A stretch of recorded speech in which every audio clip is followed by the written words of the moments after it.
baru kita mulai. Ila hadratin Nabi Mustafa Rasulullah Muhammad sallallahu alaihi wasallam. Al-Fatihah. A'udzubillahi minasyaitonir rajim. Bismillahirrahmanirrahim. Alhamdulillahi rabbil alamin arrahmanir rahim maliki yaumiddin. Iyyaka na'budu wa iyyaka nasta'in. Ihdinas siratal mustaqim. Siratal ladzina an'amta 'alaihim ghairil maghdubi 'alaihim waladdallin. Amin. Allahumma shalli ala sayyidina Muhammad wa ala alihi wa sahbihi wa sallim. Allahumma faqihna fid din wa 'allimna at-ta'wil wa sallallahu ala sayyidina Muhammadin nabiyil ummi wa ala alihi wa sahbihi wa sallim. Semoga ilmu yang kita akan pelajari pada malam hari ini, kita bahas pada malam hari ini menjadi ilmu yang bermanfaat untuk kita dan orang banyak ya, menjadi ilmu yang barokah. Amin. Bisa baca semuanya kan ya? Gantian, maksudnya nggak ada yang lagi sambil kerja? Iya Bu, bisa. Bisa ya. Bisa Bu. Jadi mulai dari mana nih? Puji, Sarah, kemudian Zahra ya. Iya Bu. Nanti Asri menyusul. Oke. Osteomyelitis. Ada yang tahu ini apa? Enggak Bu. Osteo apa osteo? Os apa os?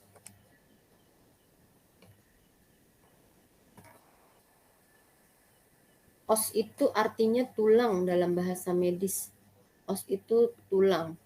Kalau ada belakangnya itis itu artinya radang. Jadi radang Peradangan pada tulang. tulang.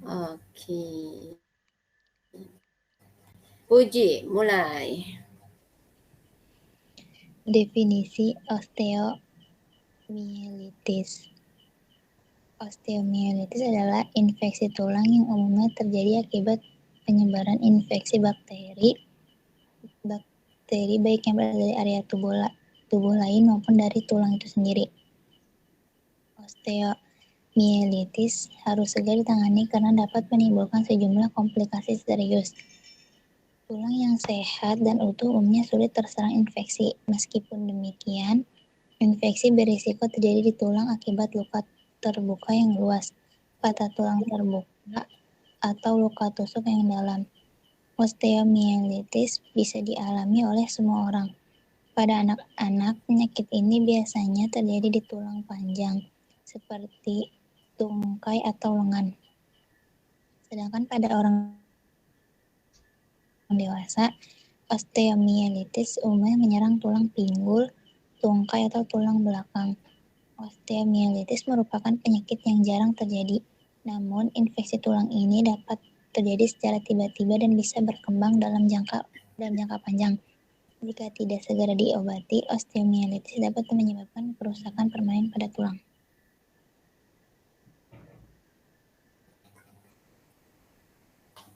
Jelas ya ini artinya ya, gampang ngerti ya.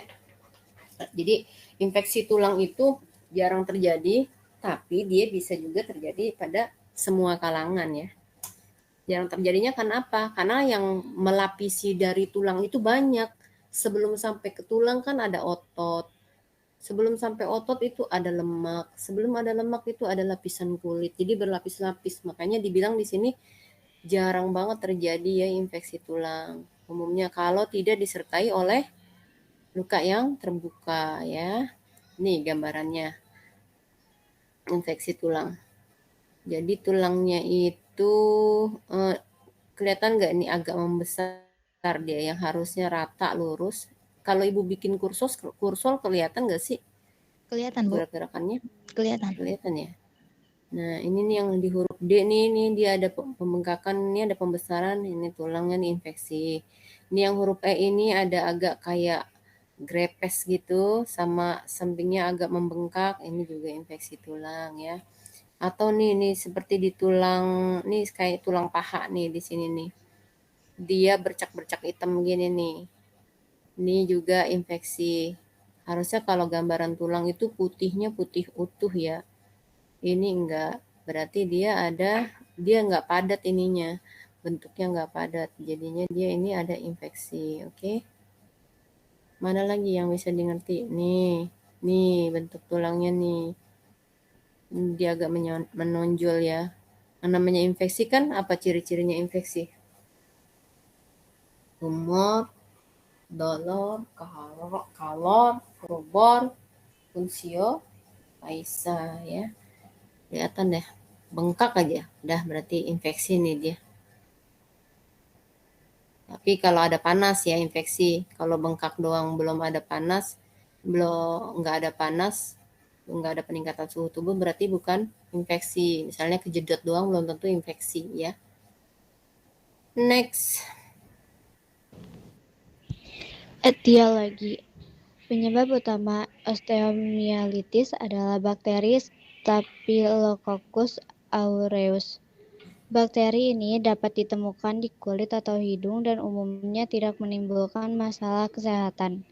Namun, ketika daya tahan tubuh seseorang sedang lemah karena suatu penyakit atau kondisi tertentu, maka bakteri tersebut dapat menyebabkan infeksi. Semua orang dapat mengalami osteomyelitis, namun terdapat faktor-faktor yang dapat meningkatkan risiko seseorang terkena infeksi tulang ini, yaitu menderita penyakit maupun kondisi tertentu seperti diabetes, anemia sel sabit, penyakit arteri perifer, HIV/AIDS, atau rheumatoid arthritis.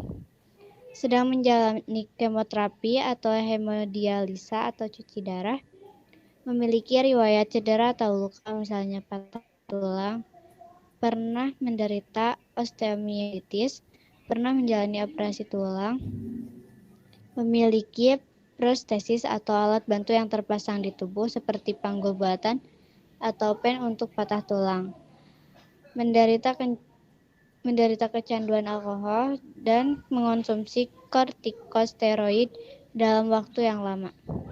Ya. Ini ya penyebabnya ya. Kalau kecanduan alkohol nggak cuman tulang doang ya, hati kena, pembuluh darah kena, oh apalagi yang paling utama mah hati karena dia kan masuk ke dalam racun tuh alkohol ya. Terus kalau itu udah lepas nggak bisa diserap sama hepar, resikonya nyebar ke semuanya berarti termasuk tulang bisa kena ya. Kalau kortikosteroid itu dia bikin kebanyakan minum kortikosteroid itu bikin keropos tulang. Jadi itu bisa bikin infeksi juga. Daya tahan tubuh kalau orang yang minum kortikosteroid kelamaan itu bikin daya tahan tubuhnya menurun. Daya tubuh menurun, infeksi semua bakteri bisa masuk jadi bisa menyebabkan infeksi nggak cuma di tulang doang, jadi semua sistem juga bisa kena. Kalau yang lainnya udah pernah dibahas ya. Pernah menderita osteomyelitis berarti dia infeksi tulang yang berulang. Berarti apa? Harus diteliti nih, kenapa bisa udah pernah menderita osteomyelitis kok dia bisa kena lagi? Bisa juga karena nutrisi yang kurang, jadi gampang kena infeksi, HB-nya jadi rendah, bisa ya. Terus pernah menjalani operasi tulang. Nah, pas operasi tulang itu kan ada luka. Nah, lukanya itu kemasukan infeksi bakteri bisa ya. Kemudian apa lagi? Terpasang pen untuk patah tulang. Ada tubuh menolak benda asing yang terpasang di dalam tubuhnya. Jadi dia bereaksi ingin mengeluarkan pen ini, ya timbulnya jadi infeksi bisa ya. Ada mau ditanyain? Belum Ibu mau ya. nanya, Apa tuh? tadi kan ada yang di slide sebelumnya, itu ada bakteri yang pada umumnya ada di hidung dan kulit. Hmm. Iya tadi. Nah, itu emang bakterinya emang udah ada di kita, apa emang hanya orang-orang yang tertentu doang yang ada bakteri? Staphylococcus aureus itu pernah kita bahas. Ayo, di mana? Dia penyakit apa itu? Ayo. Batuk pilek ya, ISPA ya. Seringnya kumannya itu bakterinya Staphylococcus aureus. Nah, jadi kalau batuk pilek yang enggak, misalnya udah lebih dari 2 minggu nih, selemnya udah mulai hijau, berarti kan bakteri udah berkembang tuh. Kalau daya tahan tubuhnya bagus, itu itu bakteri bisa mati dengan sendirinya, bisa kebunuh oleh daya tahan tubuh kita. Tapi kalau enggak, dia bisa tembus sistem peredaran darah, akhirnya jadi masuk ke tulang salah satunya. Kan tulang juga dipersarapi sama darah. Kalau enggak dipersarapi, enggak akan dia jadi tumbuh panjang, enggak akan bayi jadi tumbuh dewasa, enggak akan ada perkembangan tulang ya. Jadi selain di hidung, ya di kulit juga ada, karena di kulit kan namanya kulit, dia nempel di mana aja, bakteri kan ada di mana aja kalau di kulit ya. Kalau di hidung karena batuk pilek ya, jadi dia masuk ke tembus melalui pembuluh darah ya. Yo, lupa ya. Gak apa-apa, nanti Iya, Bu. dibaca lagi ya. Iya, Bu. Oke. Nah, nih dia. Lanjut. Patofisiologi. Cara bakteri Staphylococcus masuk hingga ke tulang dapat melalui beberapa cara, antara lain melalui aliran darah. Bakteri dari bagian tubuh lain dapat menyebar ke tulang melalui aliran darah, melalui jaringan atau sendi yang terinfeksi. Kondisi ini memungkinkan bakteri menyebar ke tulang di dekat jaringan atau sendi yang terinfeksi. Melalui luka terbuka, bakteri dapat masuk ke dalam tubuh jika terdapat luka terbuka, seperti patah tulang dengan luka terbuka atau kontaminasi langsung saat bedah ortopedi. Nah, ya, ini jelas ya. Terus kalau yang kontaminasi langsung saat bedah ortopedi, kenapa bisa terjadi? Ini karena sterilisasinya kurang ya. Jadi dia terkontaminasi ini karena mungkin ada petugasnya yang harusnya dioperasi karena dia harusnya disterilin alat-alatnya, masuk otoklav gitu kan, alat steril yang untuk stainless, tapi karena dia lagi males atau jadi udah disterilin tapi bungkusnya enggak pakai duk yang steril juga, jadi terkontaminasi, kemudian dipakai untuk operasi. Nah, bisa jadi berlangsung pada saat bedah ortopedi, itu kuman langsung masuk ke situ bisa ya. Jadi kalau yang orang bagian CSSD itu tempat sterilisasi seluruh alat, baik itu yang logam, baik itu yang bahan, baik itu yang kertas, itu harus benar-benar dijaga kesterilannya untuk operasi. Karena kalau naroknya juga sembarangan, kuman masuk itu bisa terjadi kapan aja. Makanya di ruang CSSD itu dinginnya luar biasa. Kenapa? Untuk matiin kuman juga. Walaupun ada bakteri yang kuat juga sama cuaca dingin ya, dia nggak mati. Kalau yang lainnya, gampang ya, di ngerti ya. Lanjut. Manifestasi klinis. Berdasarkan lama terjadinya osteomyelitis, dapat terbagi menjadi akut atau kronis. Berikut ini adalah penjelasannya. Osteomyelitis akut. Osteomyelitis jenis ini terjadi secara mendadak dan berkembang dalam waktu 7-10 hari. Osteomyelitis kronis. Osteomyelitis kronis dapat terjadi tanpa menimbulkan gejala selama beberapa bulan atau bahkan beberapa tahun, sehingga penyakit ini terkadang sulit untuk dideteksi. Osteomyelitis jenis ini juga dapat terjadi akibat osteomyelitis akut yang sulit ditangani dan terjadi secara berulang dalam waktu yang lama. Ini kenapa bisa menjadi kronis? Kadang-kadang ada orang yang ambang rasa nyerinya kuat, dia sakit sedikit aja dia ngapain sih sakit sedikit aja, langsung ke dokter biasanya gitu ya. Nyeri-nyeri sakit mungkin dianggapnya nyeri-nyeri biasa gitu. Udah kronis baru pergi ke rumah sakit. Biasanya yang menjadi kronis itu karena ini, karena ambang rasa nyerinya itu dia lebih tahan. Kayak misalnya orang yang kecubit, dia merasa udah sakit banget, tapi yang satu kecubit dia nggak merasa sakit, biasa aja gitu ya. Jadi seperti itu ya gambarannya ya. Kenapa dari akut bisa jadi kronis, padahal kan kita kepentok pintu aja sakit banget ya. kejedot meja atau apa aja tuh tulang sakit banget. Ini kenapa sampai udah infeksi bisa tahan gitu, dari akut bisa jadi kronis gitu ya. Atau juga bisa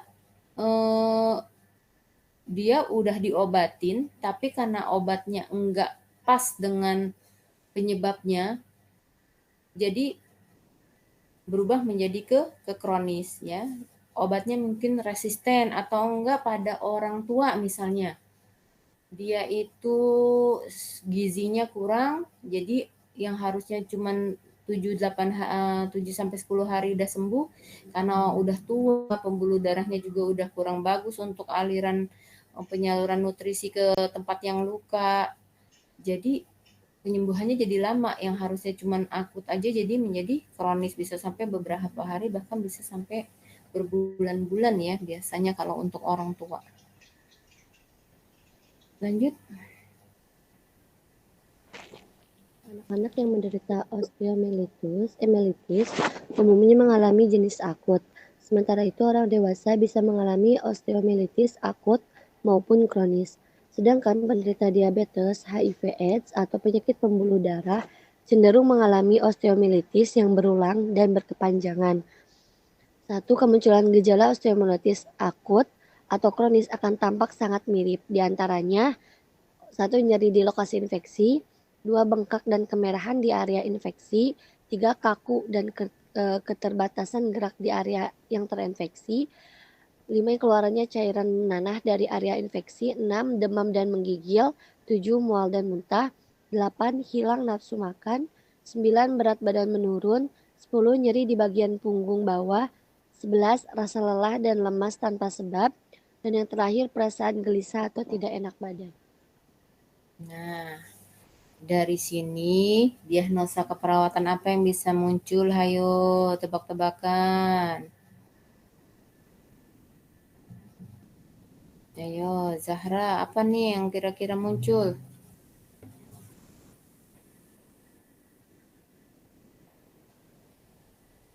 Rasa tidak nyaman. Ya, Bu. Iya, diagnosanya kayak gimana? Kalau rasa tidak nyaman itu cuma gejala manifestasi klinis. Kalau bikin diagnosa keperawatan bagaimana? Ayo, diagnosa keperawatan yang muncul dari kayak gini gimana, yo?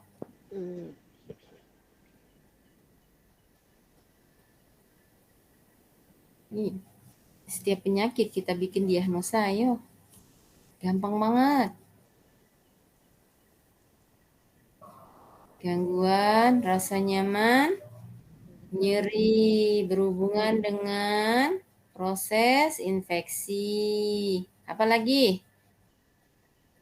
Ditandai dengan bengkak, kemerahan, keluar cairan nanah di daerah yang infeksi. Nah, apalagi? Peningkatan suhu tubuh, tuh ada demam, menggigil. Peningkatan suhu tubuh berhubungan dengan proses infeksi juga, karena kan proses infeksi apa?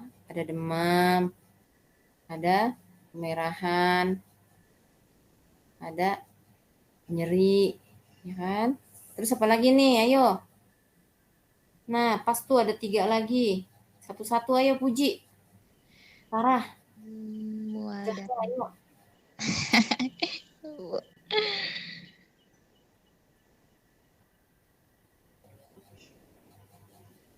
Hayo, hayo. Hayo, hayo, hayo. Wah, ini kayaknya enak nih dibikin soal buat UTS nih. Kan UTS kan soal esai ya. Ibu kasih soalnya kayak gini-gini aja nih. Mual dan muntah, hilang nafsu makan, berat badan menurun. Apa yang bisa keluar diagnosanya? Nutrisi. Nah, nutrisi apa? Nutrisi tidak terpenuhi. Kurang dari kebutuhan tubuh. Ya, kalau tidak terpenuhi biasanya udah sampai ke arah ke hampir ke kematian ya kalau kurang tidak terpenuhi. Jadi kurang dia, bukan yang nggak makan sama sekali tapi kurang ya. Nutrisi kurang dari kebutuhan tubuh. Nah, ditandai dengan adanya mual, muntah, hilang nafsu makan, berat badan menurun. Kemudian apa lagi? Nih, 2 dari bawah. Rasa lelah dan lemas tanpa sebab. Kalau lelah dan lemah tanpa sebab, kira-kira bisa nggak kita beraktivitas? Enggak. Jadi dia biasanya yang muncul Apa ya? Aduh, ngomongin susah, Bu. penurunan aktivitas fisik atau enggak gangguan aktivitas sehari-hari, ya, berhubungan dengan penurunan daya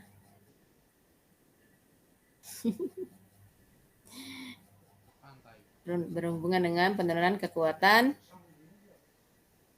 tulang, ya, ditandai dengan adanya rasa lelah, lemas tanpa sebab.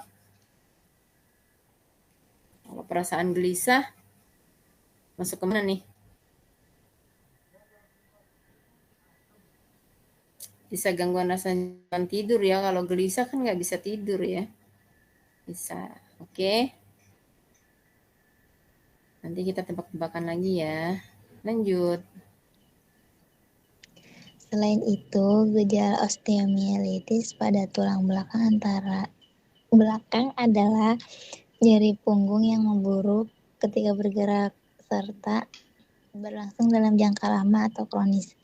Nyeri ini biasanya tidak berkurang walaupun sudah beristirahat, mengonsumsi obat pereda nyeri atau menggunakan kompres. Ya. Kenapa yang nyeri punggung ini lebih nyeri? Dikasih obat-obatan apa aja nggak mempan.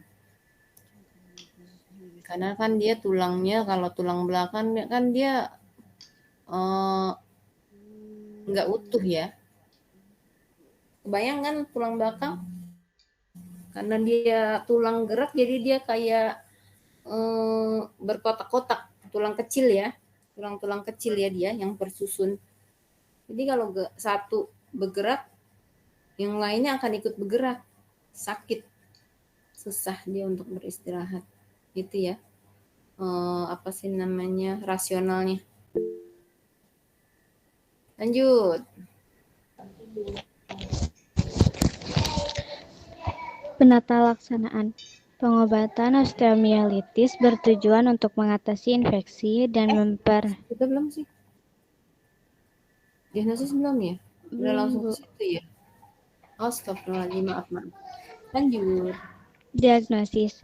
Untuk menegakkan diagnosis, lakukan anamnesis terkait gejala yang dirasakan dan riwayat kesehatan pasien, termasuk apakah ada cedera yang baru dialami. Selanjutnya, lakukan pemeriksaan fisik pada bagian tulang yang bermasalah. Dicurigai pasien mengalami osteomielitis jika merasakan nyeri di tulang yang disertai bengkak dan memar di kulit. Beberapa pemeriksaan penunjang untuk mendeteksi keberadaan infeksi dan tingkat keparahannya. Beberapa pemeriksaan penunjang tersebut yaitu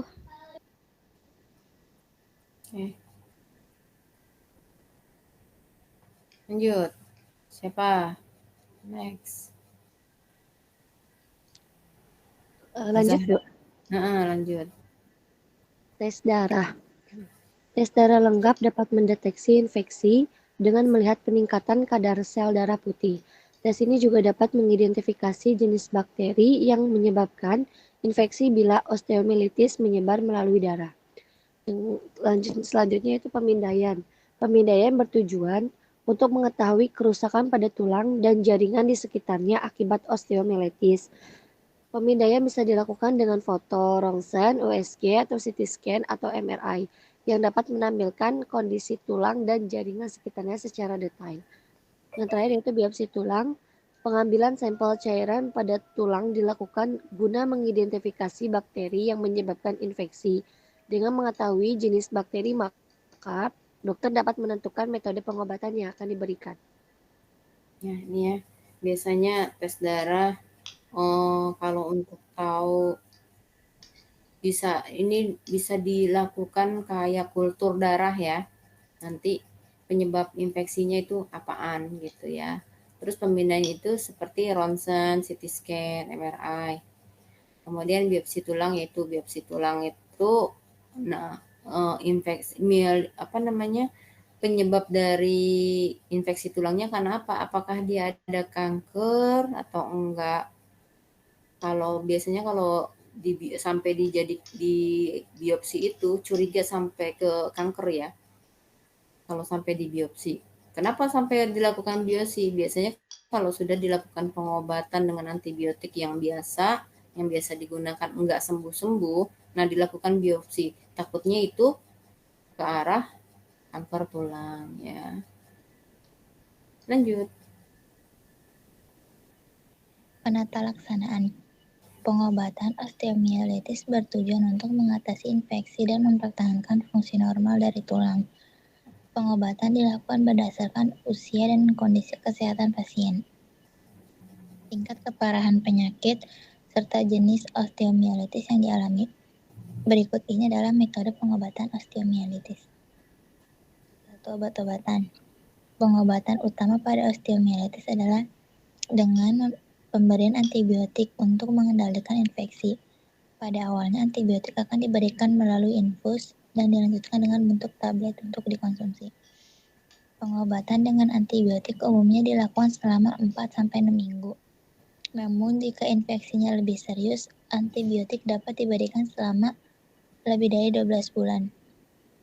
Selain antibiotik, obat anti nyeri juga dapat digunakan untuk meredakan nyeri jika infeksi yang terjadi pada yang berukuran panjang, misalnya tulang di lengan atau tungkai. Bidai atau alat penyangga dapat dipasangkan pada tubuh untuk membatasi pergerakan. Ya. Kenapa obat-obatannya ini harus diberikannya pada awalnya diberikannya secara injeksi melalui infusan? Kenapa nggak langsung obat oral aja? Biar langsung. Ya, biar langsung masuk ke pembuluh darah ya. Karena kalau oral itu kan prosesnya lama.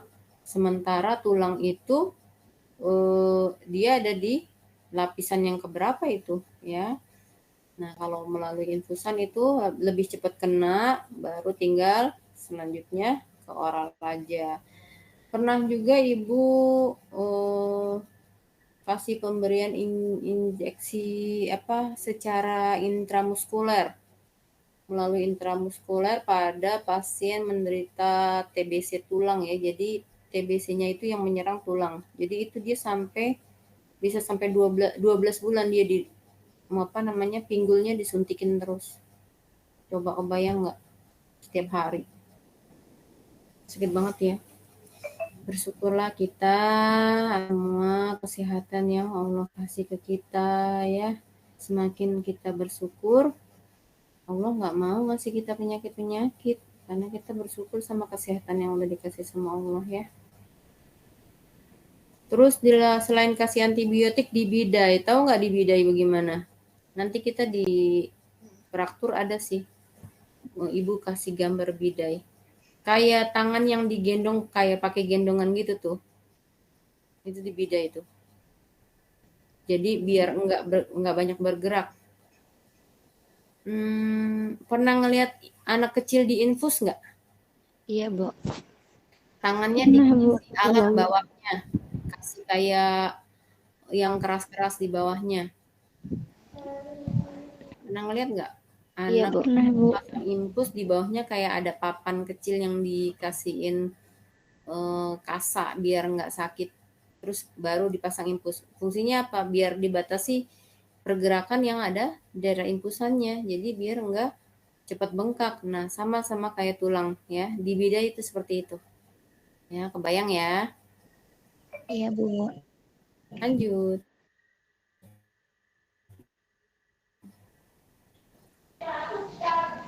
Dua, operasi. Pada kasus osteomielitis yang parah atau kronis, dibutuhkan tindakan operasi untuk menangani kondisi dan mencegah penyebaran infeksi. Berikut ini adalah beberapa tindakan operasi yang dapat dilakukan untuk mengobati osteomielitis. Mengangkat tulang dan jaringan yang terinfeksi, debridement. Dalam prosedur ini, semua tulang atau jaringan yang terkena infeksi diangkat, termasuk sedikit tulang atau jaringan sehat di sekitarnya, untuk memastikan seluruh area bersih dari infeksi. 2. Mengeluarkan cairan dari area yang terinfeksi. Tindakan operasi ini dilakukan untuk mengeluarkan abses atau cairan yang menumpuk karena infeksi. Jadi kayak yang tadi ada di tanda dan gejala sampai keluar cairan nanah ya. Nah, jadi tulang yang di sekitarnya itu juga nggak cuman yang lukanya doang. Jadi agak diambil sedikit tulang yang sehatnya supaya apa? Kemungkinan menyebar di tulang sehatnya itu. Kalau misalnya terjadi penyebaran di tulang sehat tapi belum kelihatan, alhamdulillah udah keambil.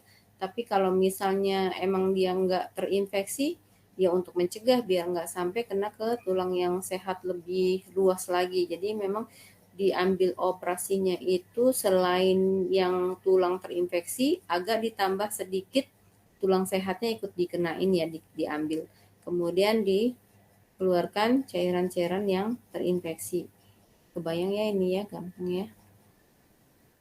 Lanjut. Mengembalikan aliran darah pada tulang. Pada prosedur ini, dokter akan mengisi bagian tubuh yang terangkat karena debridement dengan tulang atau jaringan dari tubuh yang lain. Pencekokan tersebut dapat membantu pembentukan tulang yang baru dan memperbaiki aliran darah yang rusak. Selanjutnya, mengangkat benda asing. Prosedur operasi ini ditujukan untuk mengangkat benda asing, alat, atau sekrup yang terpasang di tulang pada operasi sebelumnya. Selanjutnya, menjalankan prosedur amputasi atau pada tungkai.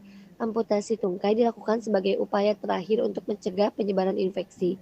Pada pasien yang memiliki kebiasaan merokok, dokter akan menyarankan untuk berhenti merokok guna mempercepat proses penyembuhan. Jelas ya ini ya? Ada yang mau ditanyain nggak ini?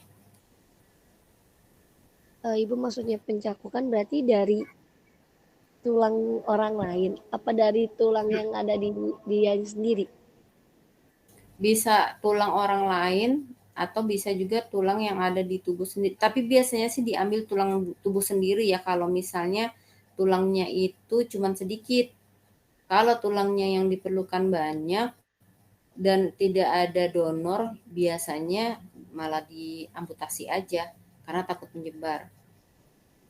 Kalau tulangnya mesti dicangkok banyak terus diambil dari tulang anggota tubuh yang lain, berarti yang satu mau disembuhin, yang satunya lagi dibikin cacat.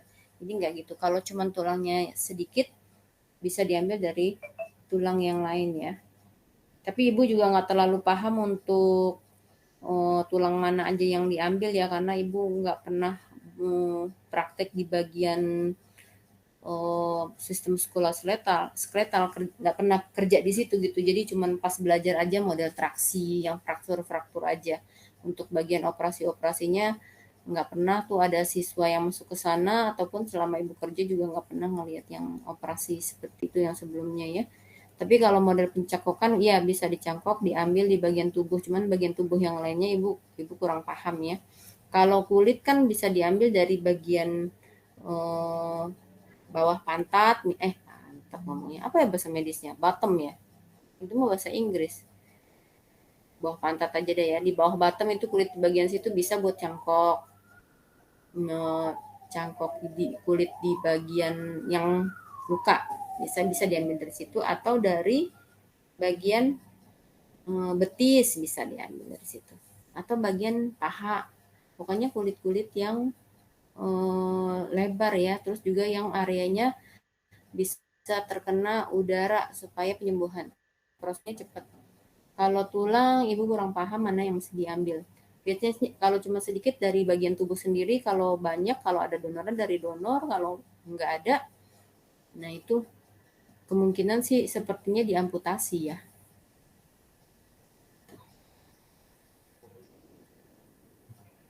Lanjut. Komplikasi. Jika tidak ditangani dengan tepat, osteomielitis berisiko menimbulkan beberapa komplikasi berikut ini. Satu, septic arthritis, yaitu menyebarnya infeksi dari dalam tulang ke sendi terdekat.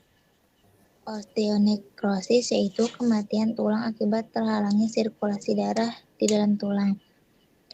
Gangguan pertumbuhan tulang pada anak-anak. Jika infeksi terjadi di bagian tulang lunak, tulang lengan atau tungkai yang disebut dengan lempeng pertumbuhan, growth plates, kanker kulit jenis karsinoma sel squamosa, terutama pada osteomielitis kronis. Azan, kita berhenti dulu ya sebentar ya. Iya, Bu.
Oke, Asri, selamat datang.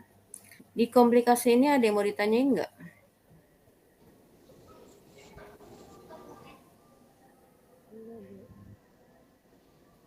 Enggak, Bu. Enggak ya, ini jelas ya. Pengertiannya juga jelas.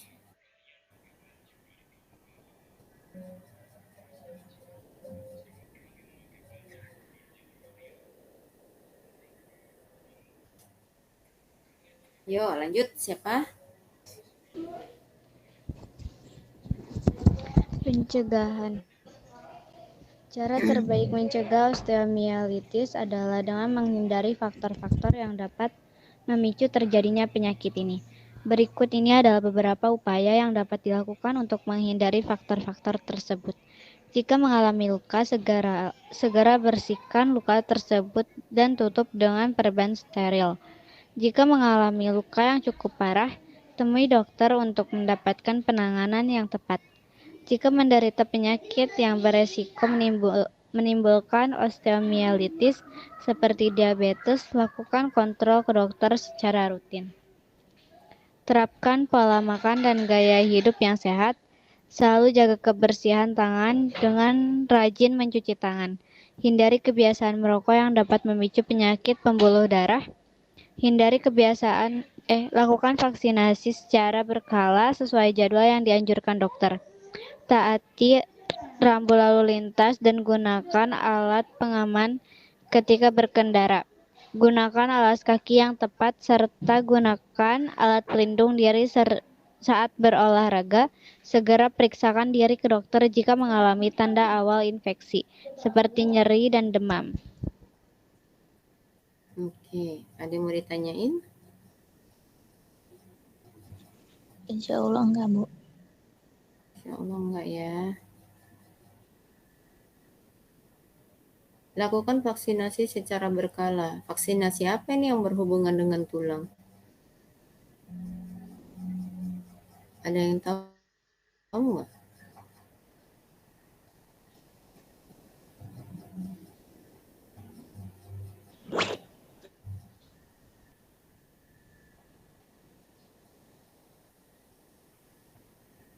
Karena semua vaksinasi yang dilakukan itu semuanya untuk mencegah, bukan mencegah ya. Kalaupun sampai kuman-kuman yang semua vaksin ada banyak ya vaksin.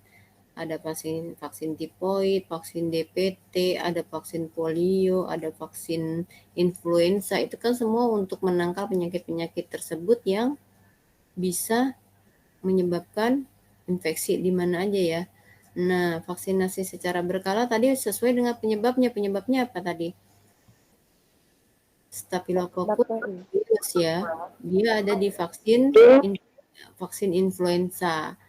Nah, jadi kalau vaksin influenza itu dia harus dilakukan vaksin setahun sekali. Tapi kan masa iya kita mau disuntikin terus? Kan nggak juga semua orang itu mampu ke rumah sakit ya. Ke rumah sakit aja untuk vaksin segitu, vaksin influenza bisa paling sedikit habis uang itu 500.000. Jadi bagaimana caranya nih?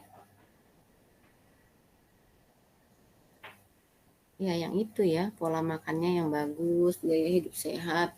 Kan kalau gaya hidup sehat kan nggak perlu selalu mahal, tapi kan kita tahu mana makanan-makanan yang sehat ya.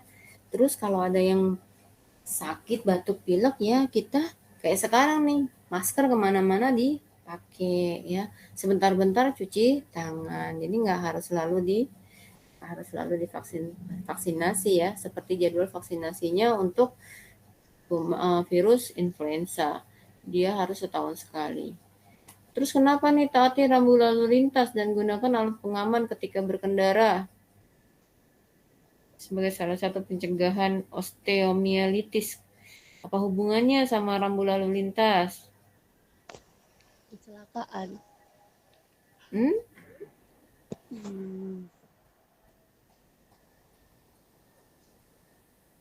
Siapa tadi yang jawab tuh?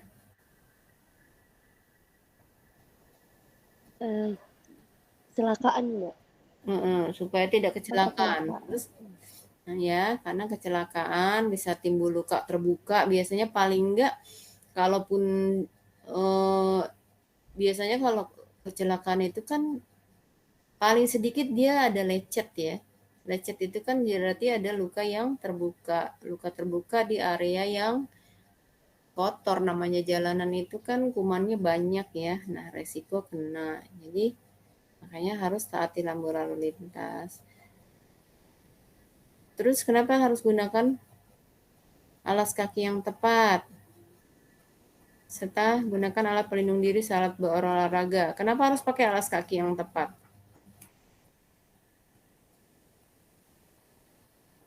Biar nggak masuk bakteri. Emang kalau nggak tepat, yang nggak tepat itu kayak gimana sih misalnya?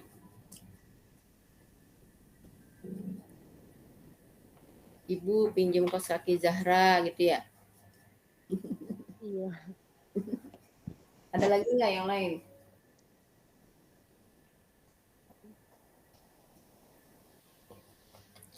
Gunakan alas kaki yang tepat itu maksudnya pakai kaos kaki yang nyaman dan sepatu yang enggak kekecilan atau enggak kegedean. Paling enggak yang enggak kekecilan, pakailah yang sesuai dengan ukuran nomor. Kalau yang kekecilan saat kita mau olahraga itu kaki itu kan bergerak. Paling aktif ya kaki kalau kita olahraga. Resiko lecet. Lecet itu juga luka terbuka, apalagi di bagian kaki, keringet. Terus pori-pori dari kaos kaki bisa masuk bakteri juga. Jadi potensial resiko terjadi infeksi dari bakteri gitu ya.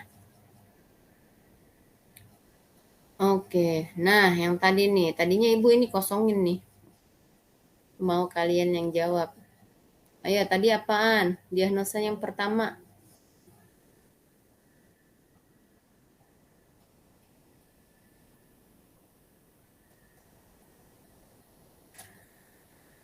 Hiperpereksia itu atau peningkatan suhu tubuh ya. Berhubungan dengan masuknya Bakteri, mikroorganisme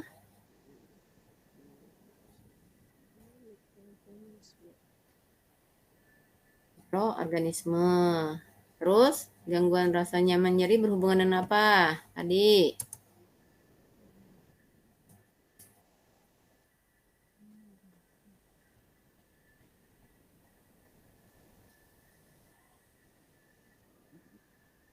proses infeksi. Infeksi. nanti ditanda dengannya masuk ambil di daerah di manifestasi klinis. Gangguan aktivitas fisik. Kenapa terganggu? Karena adanya Penurunan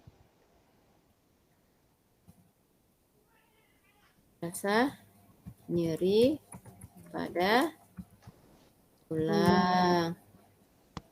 Terus apa lagi nih? Ini kan pemenuhan kebutuhan nutrisi kurang dari kebutuhan tubuh. Berhubungan dengan apa? dengan mual, adanya mual dan muntah. Itu ditandai dengan Berarti kurangnya intake tidak adekuat karena kan ada mual dan ditandai dengan adanya mual, adanya muntah ya. Jadi intake-nya nggak adekuat. Makannya cuma dikit. Paling nggak cuma sesuap gitu. Bukan berarti nggak ada yang masak sama sekali ya. Sedikit. Harusnya kita kebutuhannya sepiring. Ini makannya cuma 2-3 suap gitu. Berarti yang masuk nggak banyak intake. Tidak adekuat. Ayo apa lagi?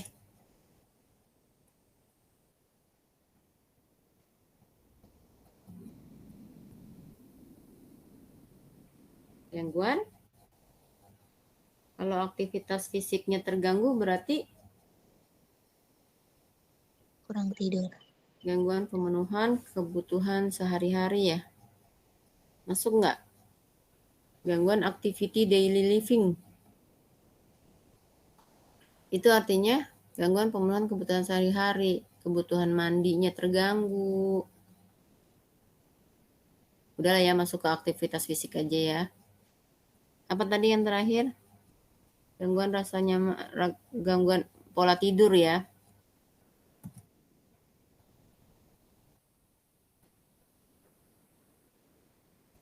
Biasanya terganggu karena apa?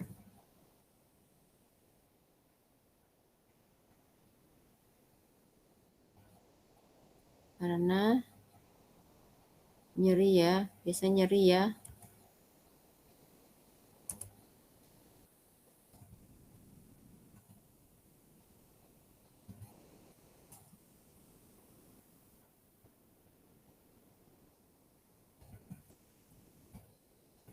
Nah, gitu nih. Dengan alasan nyaman nyeri ditandai dengan pasien gelisah. Intake tidak adekuat ditandai dengan adanya mual, muntah, berat badan menurun. Kalau udah menurun biasanya udah gangguan, Bu.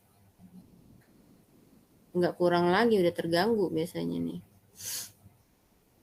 Gangguan aktivitas fisik berhubungan dengan rasa nyeri pada tulang. Ditandai dengan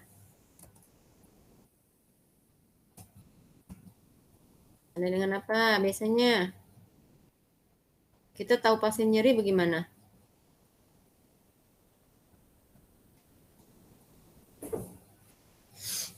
Pasien mengatakan nyeri pada tulang. Masukin juga tuh skala nyerinya. Udah belajar belum belajar skala nyeri ya? Nanti kita belajar skala nyeri ya.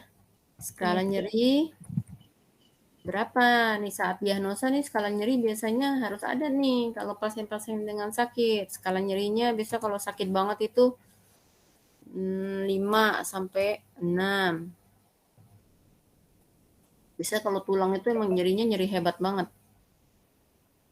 Terus gangguan rasa nyaman nyeri berhubungan dengan proses infeksi. Ditandai dengan apa? Adanya demam, bengkak, kemerahan pada daerah tulang yang sakit. Apalagi?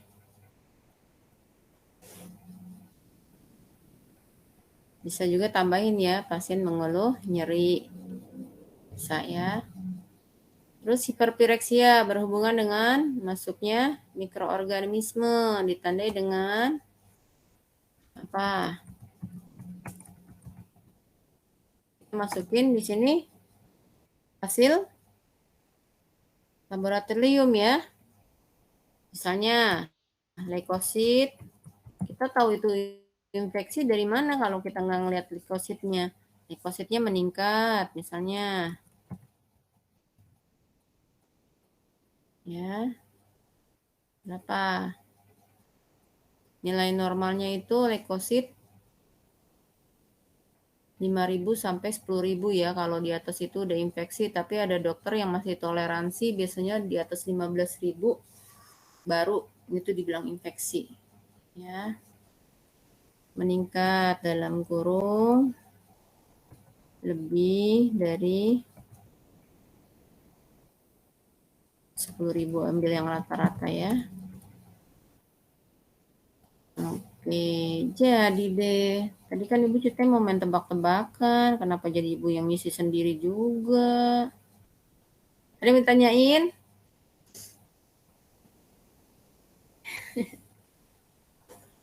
Halo. Iya, Bu. Ya, Bu. Ini pada jet lag habis liburan apa bagaimana sih nih? Liburannya kemana aja? Nggak kemana-mana, Bu. Pantes deh. Jadi belum refreshing ya, kerja ya? Iya, Bu. Iya, Bu. Oke, ini dah ya. Sampai di masalah keperawatan. Ada pertanyaan nggak?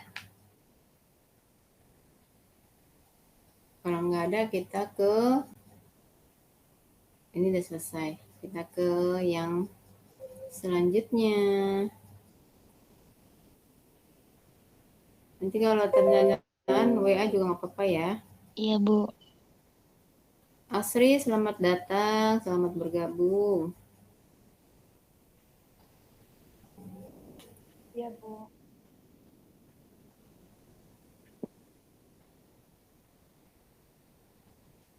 Tadi osteomielitis, sekarang kita mau membahas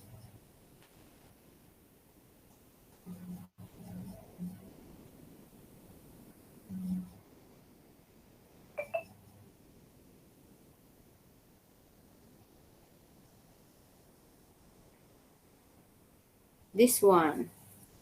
Ada yang tahu yang ini?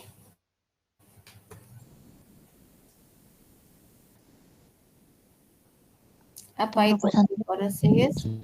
Kropos. Ayo sampai mana tadi? Asri, mulai dari Asri dulu sekarang. Asri bisa baca nggak? Atau Asri sambil kerja? Sambil kerja, Bu. Bisa baca nggak? Nggak bisa ya? Oh, nggak bisa keluar suara ya? Oke deh. Lanjut dari mana tadi terakhir? Apa mulai lagi, ulang lagi, dari Puji lagi? Tadi dari mana terakhir? Sampai mana kok dari mana? Tadi terakhir Zahra, Bu, Zahra. tadi terakhir. Nah, tadi Zahra ya? Berarti memang balik lagi ke Puji. Lanjut Bu. Puji. Definisi osteoporosis adalah kondisi keterbatasan tulang berkurang sehingga tulang menjadi keropos dan mudah patah. Osteoporosis jarang menimbulkan gejala dan biasanya baru diketahui ketika penderitanya jatuh atau mengalami cedera yang menyebabkan patah tulang. Osteoporosis bisa dialami oleh siapa saja, termasuk anak-anak dan orang dewasa. Namun, osteoporosis lebih sering terjadi pada wanita yang telah memasuki masa menopause. Kondisi ini disebabkan oleh berkurangnya kadar hormon estrogen yang berperan penting dalam menjaga kepadatan tulang. Ya, jadi kita nih perempuan paling beresiko ya. Karena pada saat kita sudah menopause, berarti sudah tidak ada darah haid lagi, berarti kadar estrogennya sudah menurun. Estrogen itu yang menghasilkan darah dan di situ banyak terdapat kalsium ya. Jadi makanya dari sekarang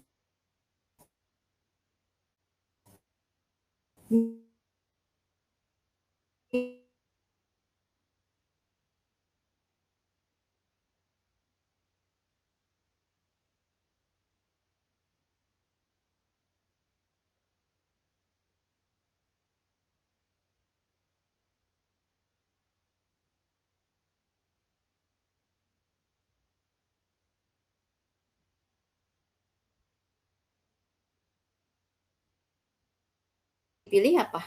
Nah, dengar nggak ceritanya? Kasih 2 pilihan minuman. Satu arak, yang satu lagi susu. Sementara Nabi Muhammad kan nggak tahu arak itu apa. Tapi tampilannya menarik. Yang dipilih sama Nabi Muhammad susu. Jadi kita ngikutin sunnah Nabi. Karena memang ternyata susu itu bagus terutama untuk wanita. Apalagi untuk anak-anak ya, untuk masa pertumbuhan. Anak-anak ini sering banget jatuh. Jadi resiko patah juga sering. Nah, untuk anak-anak yang sering anak-anak kenapa Ngajar. Ngajar begitu. Jadi kenapa susu itu penting? Karena untuk kepadatan tulang. Jadi anak-anak itu sering banget jatuh. Nah, biar nggak patah tulangnya, biar nggak jadi keropos. Nah, dari sekarang minum susu. Ya. Untuk ASI biasanya setelah usia 2 tahun sebelum usia 2 tahun, usia di sapi, udah harus dikenalin tuh sama susu. Anak yang ASI biasanya nggak suka sama susu. Karena dia udah lebih senang sama ASI. Ya, siapa yang masih punya adik kecil-kecil? Aku. Bayi-bayi. Aku, Bu. Umur berapa tahun? Baru sebulan.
Bu, maaf suaranya nggak ada, Bu.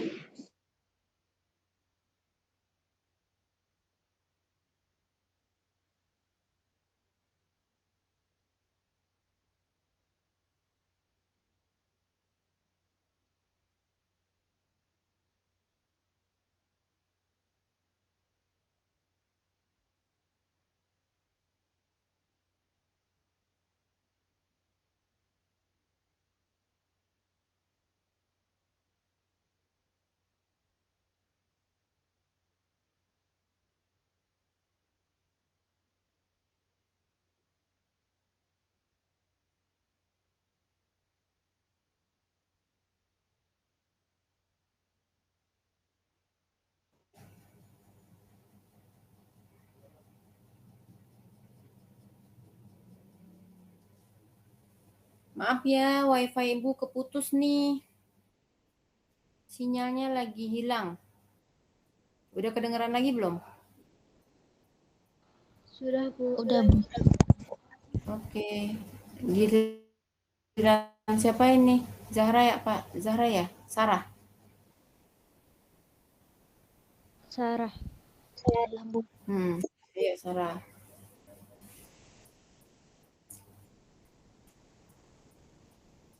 Ibu maaf, itunya Ibu. belum ada. Hilang ya? Gara-gara keputus ya? Iya, Bu. Ya Allah. Maaf ya. Iya, Bu, gak apa-apa, Bu.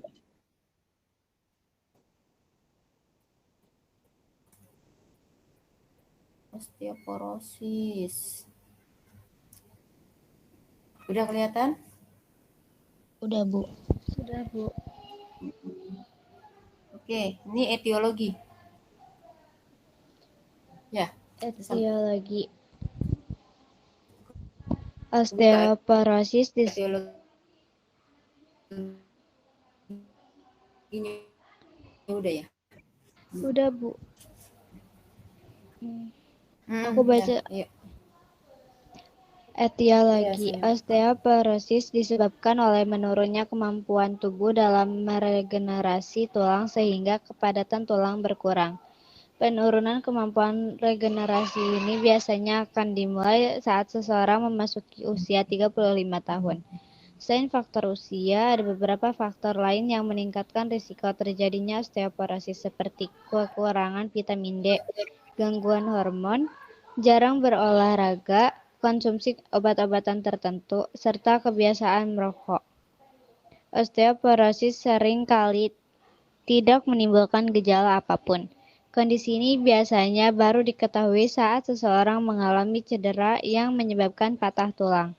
Seiring berkurangnya kepadatan tulang, penderita bisa mengalami gejala berikut. 1. Mudah mengalami patah tulang walau hanya karena benturan yang ringan. 2. Nyeri punggung yang biasanya disebabkan oleh patah tulang belakang. 3. Postur badan membungkuk. 4. Tinggi badan berkurang. Ada yang mau ditanyain?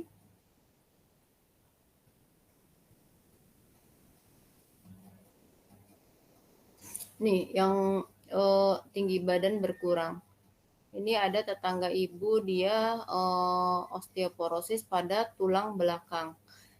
Gambaran tulang belakang kebayang ya, tulang kecil yang bersusun, yang diselingi, yang diikat oleh tendon-tendon ya. Nah, tulangnya itu salah satu tulang yang bagian pinggul itu, lumbal, itu keropos, patah, hancur. Jadi dia itu seperti gimana ya cara ininya? Kalau mainan anak-anak tuh ada tempat yang gede, yang ukurannya 5, terus ukurannya 4, 3, 2, 1 sampai ukuran yang paling kecil. Jadi begitu yang nomor 5 itu rusak, ngeblesek terus itu. Tulang-tulang yang atasnya neken akhirnya ngeblesek. Tahu nggak ngeblesek apa ya bahasa Indonesia-nya ya? Nah, itu yang menyebabkan tinggi badan jadi berkurang. Kayak gitu. Biasanya harus ditraksi, harus diangkat itu.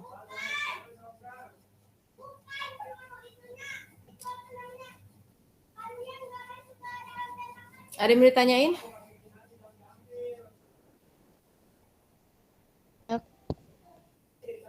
Ya, lanjut. Zahra. Manifestasi klinis. Osteoporosis terjadi secara bertahap dan seringkali tidak diiringi gejala apapun. Namun saat kepadatan tulang makin berkurang, salah satu gejala yang bisa muncul adalah yang patah tulang yang mudah terjadi meski hanya terkena benturan atau tekanan ringan. Saat seseorang mengalami tulang retak atau patah akibat cedera, akan muncul keluhan berupa nyeri, bengkak, dan memar di area tulang yang patah. Penderita juga mungkin tidak mampu menggerakkan bagian tubuh tersebut. Selanjutnya, selain rasa sakit, ketika tulang patah dan retak, penderita osteoporosis juga dapat mengalami gejala berikut. 1. Postur tubuh membungkuk. 2. Penyusutan tinggi badan. 3. Nyeri punggung akibat tulang belakang patah.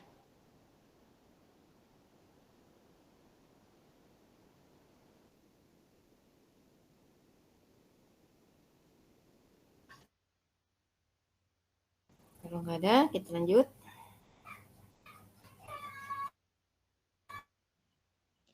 Diagnosis. Anamnesa keluhan yang dirasakan, riwayat kesehatan dan obat yang digunakan, serta riwayat penyakit dalam pada pasien dan keluarganya. Lakukan pemeriksaan fisik terutama pada bagian tubuh yang mengalami cedera atau keluhan. Osteoporosis seringkali tidak menimbulkan gejala. Penderita osteoporosis biasanya datang ke rumah sakit dengan keluhan patah tulang akibat jatuh atau terbentur. Untuk memastikan diagnosis, lakukan pemeriksaan penunjang berupa rongsen, CT scan atau MRI untuk melihat lebih jelas kondisi tulang yang patah. Tes darah untuk mengetahui kadar sel-sel darah, kadar elektrolit, dan kadar hormon termasuk hormon tiroid, paratiroid, estrogen, dan testosteron. Tes bone mineral density BMD untuk melihat tingkat kepadatan tulang dan menentukan risiko terjadinya patah tulang. Jadi karena tadi osteoporosis itu nggak diketahuinya kalau pas pada saat terjadinya fraktur akibat cedera, nah itu baru dilakukan pemeriksaan nih. Biasanya awal-awal dikasih ronsen dulu. Begitu ronsen kelihatan ini tulangnya, kepadatan tulangnya tuh dari ronsen juga bisa kelihatan ya. Kemudian di tes darah, apa sih yang menyebabkan dia jadi keropos itu, apakah dari kekurangan hormon atau dari apa? Nah, untuk tahu udah sampai sejauh mana keparahan keroposnya itu udah sampai sejauh mana, apa cuman bagian atas atau keseluruhan atau seperti yang tadi digambar ya, atau keseluruhan. Nah, itu untuk melihat tuh dari sini ya. Semakin canggih ya alat-alat. Ada yang mau ditanyain? Kelanjutan dari biometri.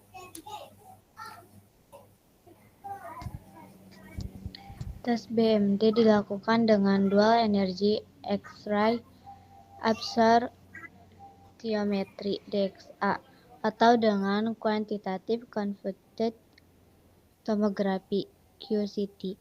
Pemeriksaan DXA lebih sering dilakukan untuk mendiagnosis osteoporosis.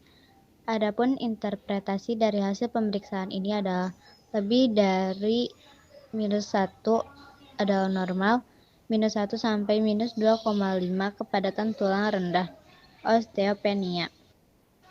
Kurang dari -2,5 memungkinkan besar osteoporosis. Ya, ini nanti secara otomatis mesinnya udah ngeluarin hasilnya sendiri ya, angkanya sendiri. Jadi tinggal dokternya baca hasil dari interpretasi mesin. Lanjut. Penata laksanaan. 1. Pengobatan osteoporosis non-hormonal. Pengobatan non-hormonal meliputi pemberian kalsium dan suplemen vitamin D, bisfosfonat, dan strontium renalate. Berikut adalah penjelasannya. 1. Suplemen kalsium dan vitamin D. Kalsium dan vitamin D berfungsi menjaga tulang tetap padat dan mencegah keretakan tulang. Dokter akan meresepkan dosis suplemen kalsium dan vitamin D sesuai dengan kebutuhan pasien. Kedua, bisfosfonat berfungsi menjaga kepadatan tulang dengan memperlambat pemecahan jaringan tulang. Beberapa obat yang dapat diberikan adalah alendronate, etidronate, ibandronate, risedronate, dan asam zoledronik. Yang ketiga yaitu denosumab. Serupa dengan bifosfonat, denosumab juga berfungsi untuk menjaga kepadatan tulang. Obat ini diberikan melalui injeksi setiap 6 bulan. Namun, obat ini hanya diberikan pada seseorang yang resiko tinggi terkena patah tulang.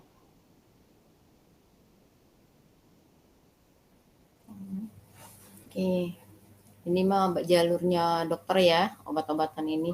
Kalau dokter udah resepin ya udah diterima, ditebus supaya tidak terjadi kelainan ya pada osteoporosis. Lanjut. 2. Pengobatan osteoporosis hormonal. Hormon estrogen. Terapi penggantian hormon dengan menggunakan estrogen ditujukan bagi wanita yang sudah masuk masa menopause. Namun, terapi ini berisiko memicu timbulnya penyakit lain seperti kanker payudara, kanker ovarium, dan stroke, sehingga hanya boleh digunakan dengan saran dokter. Yang kedua, selektif estrogen reseptor modulator. SERMs. Salah satu jenis SERMs yang akan digunakan untuk mengatasi osteoporosis adalah raloxifene. Obat ini bekerja dengan mempertahankan kepadatan tulang dan mengurangi resiko terjadinya patah tulang. Yang ketiga, hormon testosteron. Terapi dengan hormon testosteron dilakukan pada pria yang mengalami hipogonadisme atau ketidakmampuan memproduksi hormon seks dengan normal. Yang keempat, obat penumbuh tulang. Obat ini berfungsi untuk meningkatkan kepadatan tulang dan hanya diberikan jika kepadatan tulang pasien sangat rendah. Obat dalam bentuk suntik ini antara lain teriparatid, romosozumab, dan danabaloparatid. Yang kelima, kalsitonin. Kalsitonin adalah hormon untuk memperkuat kepadatan tulang yang bekerja dengan menghambat sel-sel yang berfungsi meluruhkan tulang. Kalsitonin diberikan dalam bentuk suntik. Kita nggak ngebahas banyak soal terapi ya, bukan ranahnya, yang penting kita tahu aja. Tapi ada yang mau ditanyain nggak? Ibu bisa dapat bebas nggak? Nggak tahu juga ya, sekarang kan untuk beli obat-obatan kan nggak bisa bebas, apalagi sejak ada anak-anak yang punya gagal ginjal ya. Jadi obat-obatan sekarang sangat selektif banget, apalagi obat-obat hormonal, obat-obat tulang. Lanjut.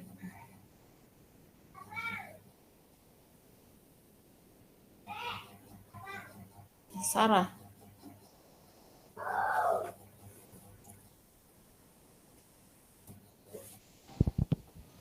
Pencegahan. 1. Mencegah tulang patah atau retak, terutama akibat cedera atau benturan. Berikut ini adalah beberapa cara yang dapat dilakukan untuk mencegah patah tulang. Berolahraga seperti yoga untuk meningkatkan keseimbangan tubuh. Menghindari penggunaan alas kaki yang licin ketika berjalan di luar rumah. Mengatur letak perabotan rumah dengan baik untuk mengurangi risiko terjatuh akibat menabrak perabotan. Memasang pegangan dinding, memasang karpet, atau menggunakan sandal khusus untuk mencegah terjatuh di kamar mandi. Ini untuk pencegahan tulang patah atau retak. Kalau yang ini?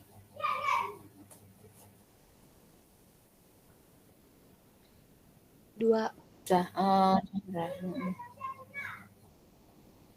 Dua, untuk mencegah terjadinya osteoporosis. Langkah utama yang harus dilakukan adalah menghindari atau mengatasi faktor risikonya. Beberapa upaya pencegahan yang dapat dilakukan adalah: satu, berolahraga secara rutin, termasuk olahraga angkat beban.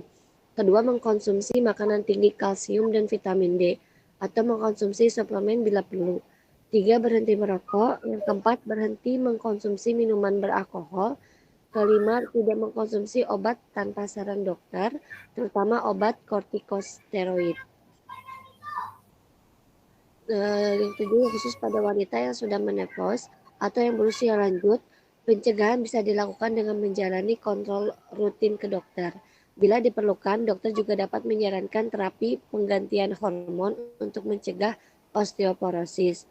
Dan yang terakhir, selain itu, lansia juga disarankan untuk berolahraga secara rutin untuk memperkuat otot serta koordinasi dan keseimbangan tubuh.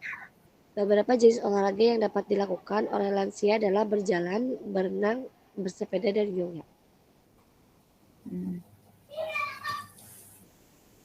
Nggak cuma lansia ya. Nah, kalau yang ini pencegahan untuk terjadinya osteoporosis untuk kita-kita nih ya yang belum kena kita. Kalau yang ini untuk orang yang sudah kena osteoporosis ya. Oke, diagnosanya hampir sama ya sama osteomyelitis karena kan dia ada rasa nyeri juga. Nah, yang ditambahin paling apa pada osteoporosis? Ini ya, body image ya. Karena kan dia bisa ada impact, ada kalau misalnya terjadi fraktur, dia itu resiko apa sih namanya? Kalau terjadi fraktur pada bagian tulang belakang, memang ada yang mau dioperasi, ada yang enggak untuk mempertahankan tinggi badan. Tapi yang enggak mau dioperasi juga ada. Itu bikin badannya tinggi badannya menyusut. Itu yang menyebabkan gangguan body image ya. Karena ada penyusutan tinggi badan. Sama resiko fraktur aja untuk diagnosa osteoporosis ini ya. Diagnosa keperawatannya. Jadi nggak terlalu banyak. Ada yang ditanyain? Kalau nggak mau ditanyain, nggak ada yang ditanyain, kita ke yang selanjutnya ya. Iya, Bu. Kalau masalah tulang nggak terlalu banyak yang dibahas sih. Kita ke fraktur nanti.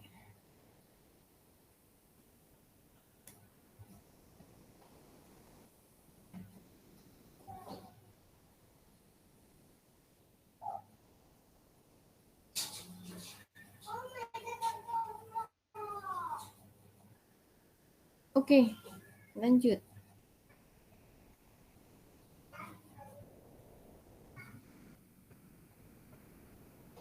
Fraktur banyak sekali. Fraktur banyak banget ininya, materinya. Kita bahas secukupnya aja ya.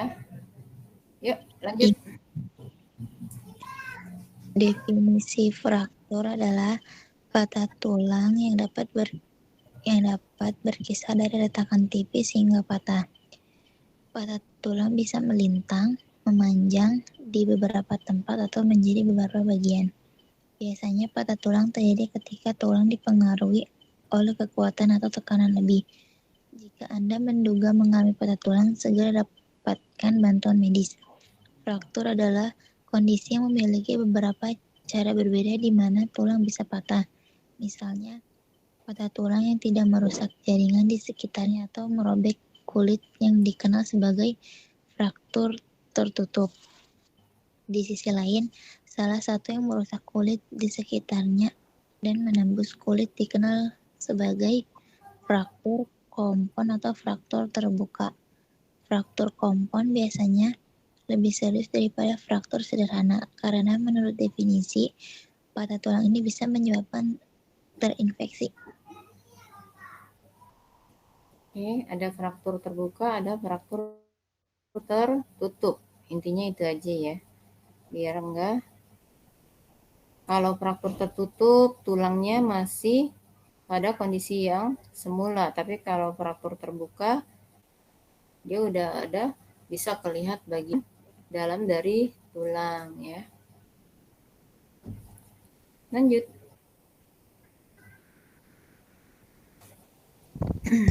Jenis fraktur. Berikut ini berbagai jenis fraktur atau patah tulang untuk membedakan kondisinya di antaranya. 1. Patah avulsi. Patah tulang jenis ini adalah cedera pada tulang di mana tendon atau ligamen melekat pada tulang. Ketika fraktur avulsi terjadi, tendon atau ligamen menarik sepotong tulang. Fraktur avulsion dapat terjadi di bagian tubuh mana saja, tetapi lebih sering terjadi di beberapa lokasi tertentu. 2. Fraktur kominutif adalah patah atau serpihan tulang menjadi lebih dari dua bagian. Karena kekuatan dan energi yang cukup dapat memecahkan tulang. Jenis patah tulang ini terjadi setelah trauma seperti kecelakaan kendaraan. 3. Fraktur kompresi. Jenis fraktur ini biasanya terjadi pada tulang yang bertonjolan di tulang belakang. Sebagai contoh, bagian depan tulang belakang bisa rapuh karena osteoporosis. Lanjut.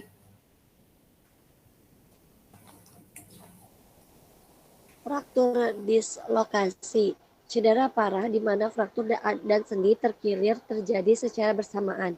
Biasanya potongan tulang yang longgar tetap tersangkut di antara ujung-ujung tulang yang dislokasi dan mungkin harus diangkat melalui pembedahan sebelum dislokasi dapat diatasi. Kelima, fraktur grand stick. Sebagian tulang patah di satu sisi tetapi tidak pecah sepenuhnya karena sisi tulang dapat membengkok. Kondisi ini biasanya lebih sering terjadi pada anak-anak yang tulangnya lebih lembut dan lebih elastis. Yang keenam, fraktur garis rambut.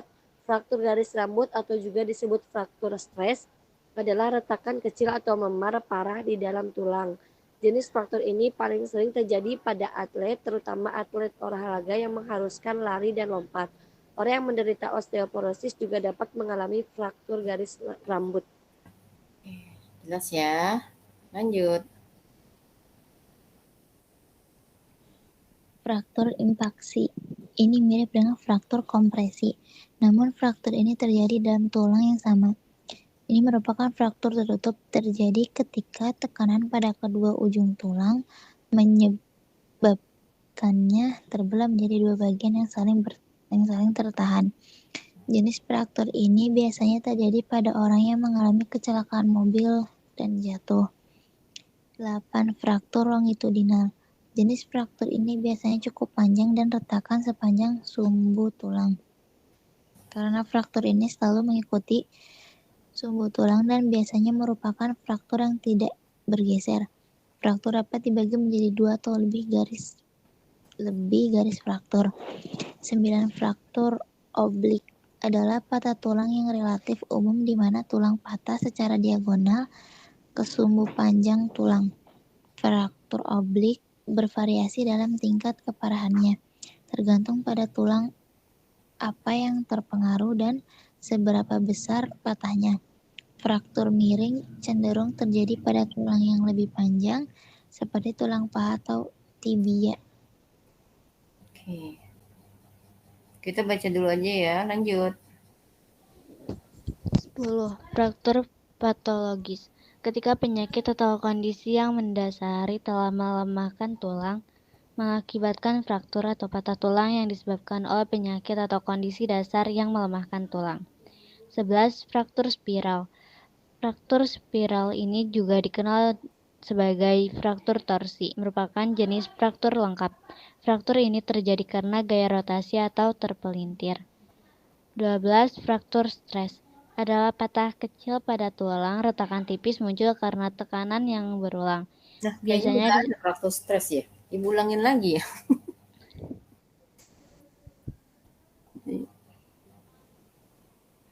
Oh, 100.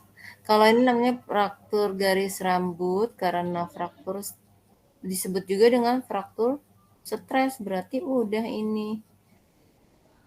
Nah, kenapa dibikin lagi? Jadi udah dilewatin dulu aja, nanti dihapus.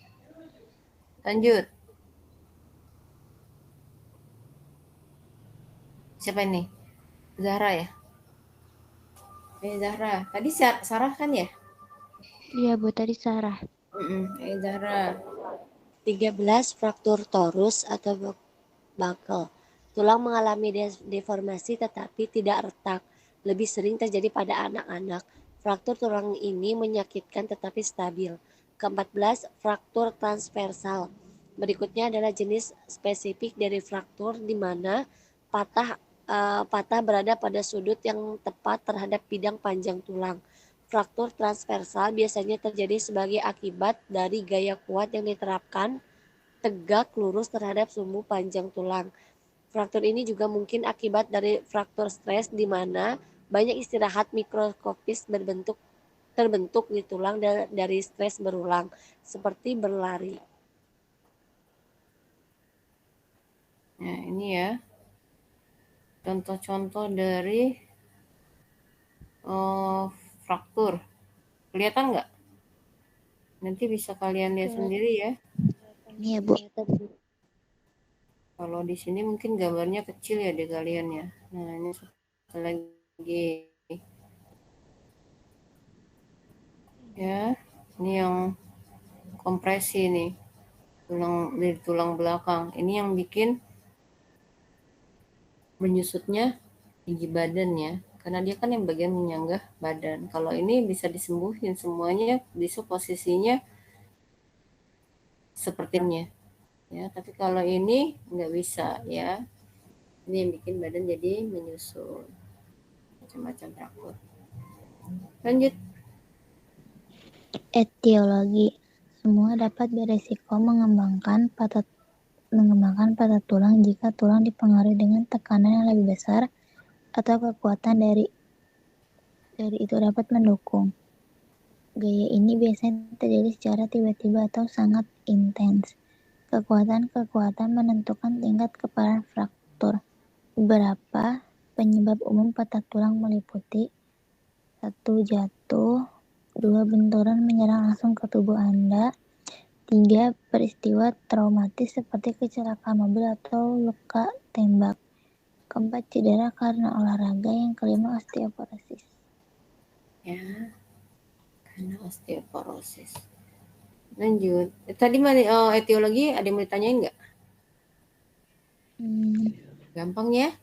Kalau tulang mah udah pasti gampang ya, pasti karena trauma.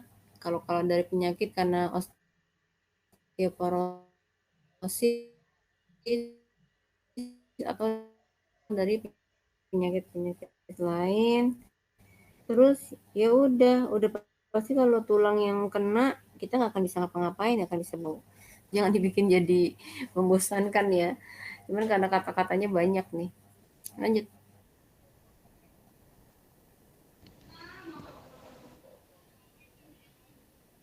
Manifestasi klinis.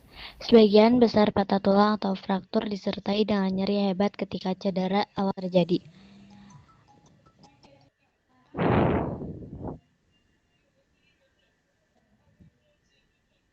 Orang Puji bukan? Sarah, Bu. Sarah. Oh, Sarah. Ayo buat sama. Iya, Pak. Sebagian besar patah tulang atau fraktur disertai dengan nyeri hebat ketika cedera awal terjadi. Ini bisa menjadi lebih buruk ketika bergerak atau menyentuh area yang terluka. Dalam beberapa kasus bahkan bisa pingsan karena rasa sakit. Mungkin juga merasa pusing atau kedinginan karena shock.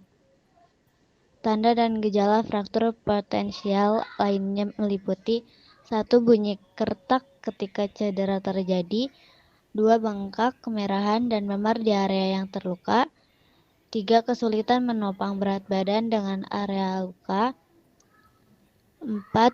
Kelainan bentuk terlihat di area cedera.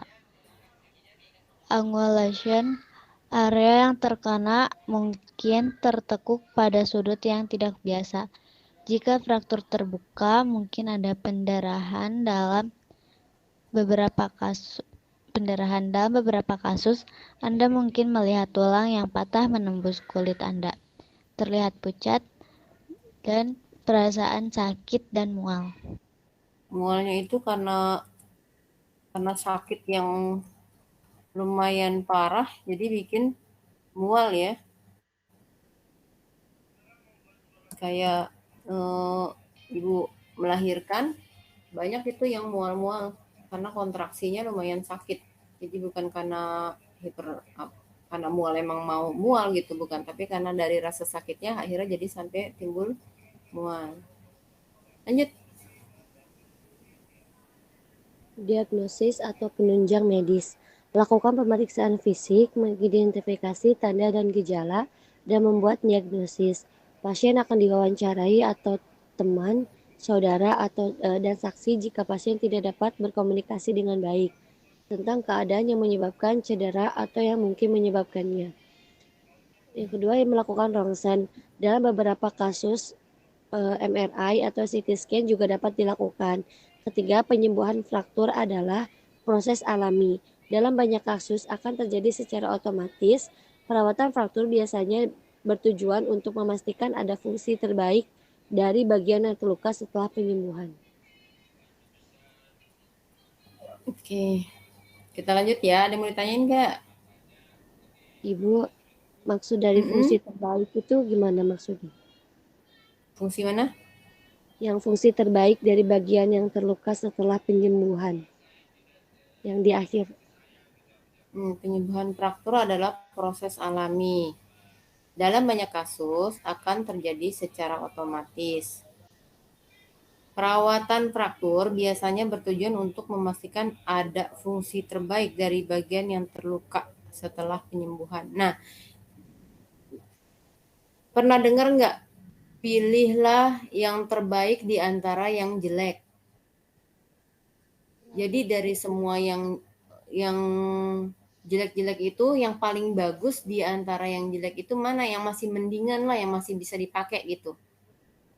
Nah, jadi di antara fraktur itu, mana fungsinya yang masih bagus tuh di antara fraktur itu? Misalnya semuanya frakturnya itu hancur misalnya. Nah, Ibu kok jadi kaget ya, ada suara orang marah-marah di luar. Jadi kalau misalnya ada fraktur, kita ambil fraktur mana ya, yang lengan deh pada anak-anak. Dia masih bisa digerakin nggak? Misalnya kita coba jari-jarinya. Kalau frakturnya jari-jari tangan nggak bisa digerakin, berarti itu frakturnya parah. Udah sampai pembuluh darah di sekitarnya itu rusak sampai jadi akhirnya gerakan tangan aja nggak bisa. Ya. Terus atau juga masih bisa diangkat nggak, masih bisa digerakin nggak, kita harus lihat-lihat fungsi-fungsi yang masih bisa berfungsi gitu. Jadi apa semuanya udah nggak bisa digerakin, apa ada masih bisa digerakin, atau semuanya memar, cari bagian mana yang nggak terlihat memar gitu. Nah di situ buat apa?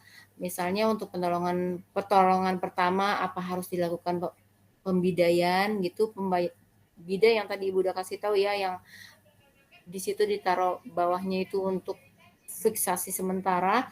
Nah, nanti di bagian yang masih fungsinya masih baik di antara yang luka itu nanti di situ yang buat area pembalutan kayak gitu.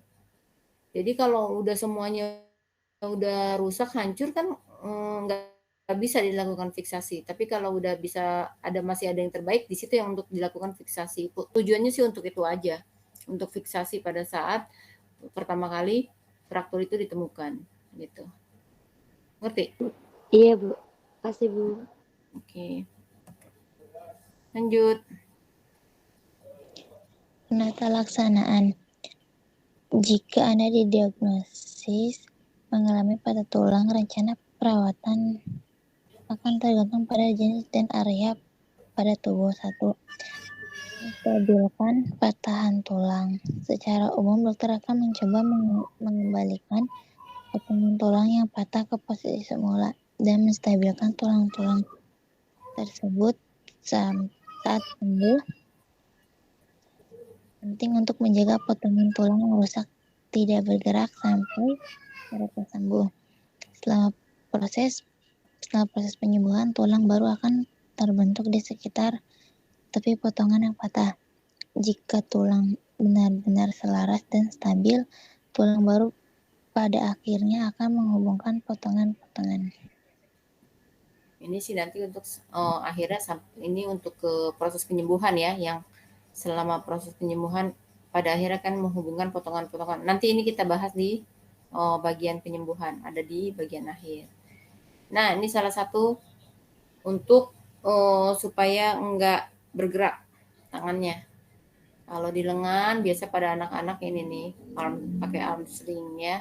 Tujuannya biar nggak bergerak. Nah, di sini di tengahnya ini dikasihin kayak apa nih? Kayak gesper juga ya, supaya dia enggak terombang-ambing, diiketin ke belakang supaya benar-benar tidak bergerak.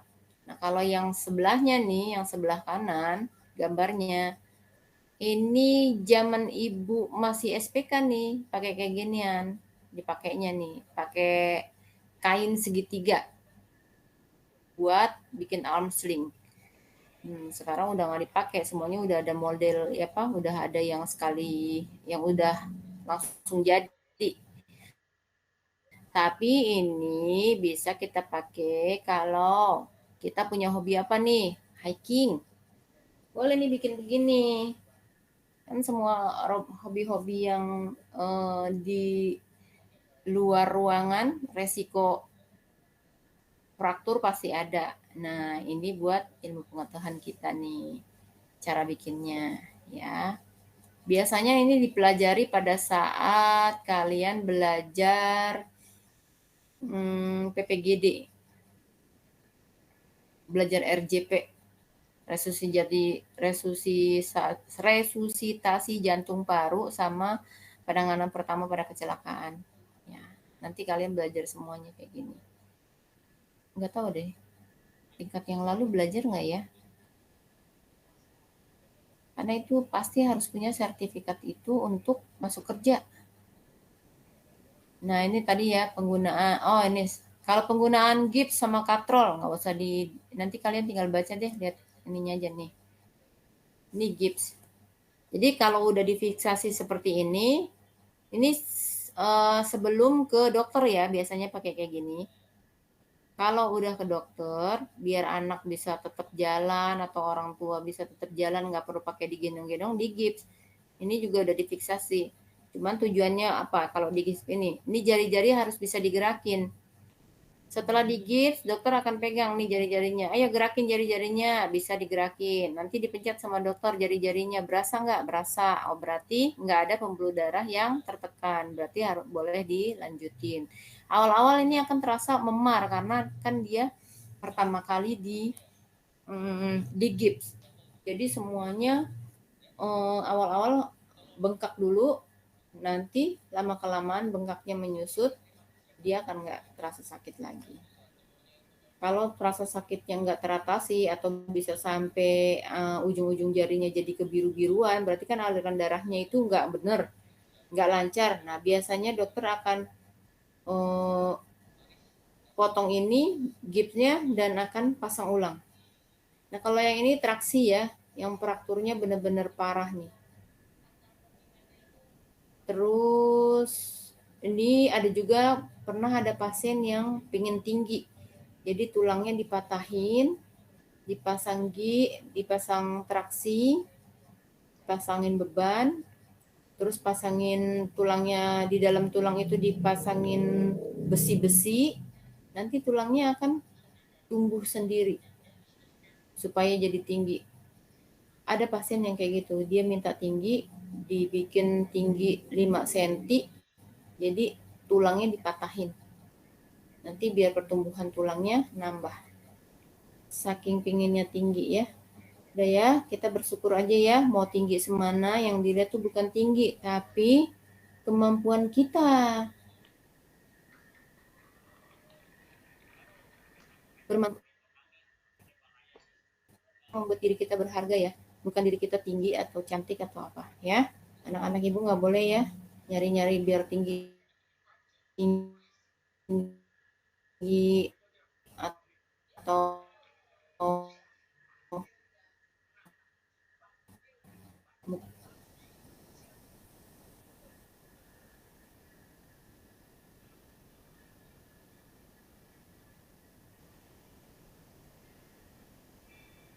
ini nggak ada orangnya ya, kayaknya ibu ngomong sendirian. Ayo lanjut. Ada, Bu.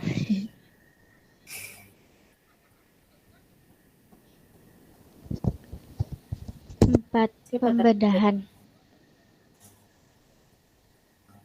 Untuk fraktur kompleks perlu pembedahan menggunakan reduksi terbuka dan fiksasi internal atau fiksasi eksternal untuk menjaga agar tulang tidak bergerak. Dalam reduksi terbuka dan fiksasi internal akan mengubah posisi atau mengurangi potongan tulang yang patah ke dalam garis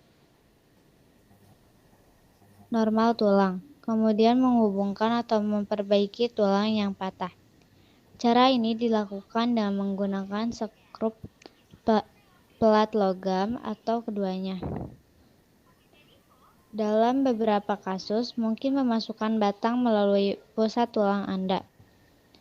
Dalam fiksasi eksternal, letakkan pin atau skrup ke tulang di atas dan di bawah area fraktur. Lalu dihubungkan pin atau skrup ini ke batang pen stabil logam yang diposisikan di bagian luar kulit. Batang akan menahan tulang di tempatnya saat penyembuhan.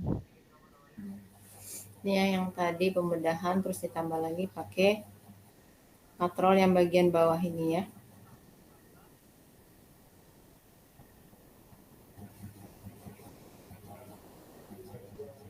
Lanjut. 5. Obat patah tulang. Obat patah tulang untuk mengontrol rasa sakit, melawan infeksi, atau mengelola gejala atau komplikasi lain setelah tahap perawatan awal, lalu dapat merekomendasikan terapi fisik atau prosedur lain untuk membantu menyembuhkan fraktur. Ya, palingan obat patah tulang yang paling banyak itu dokter cuma ngasih obat anti nyeri, obat vitamin C, vitamin D gitu aja ya. Sama selama dirawat lah paling obat antibiotiknya injeksi, tapi kalau udah pulang baru dibawain antibiotik oral. Pencegahan.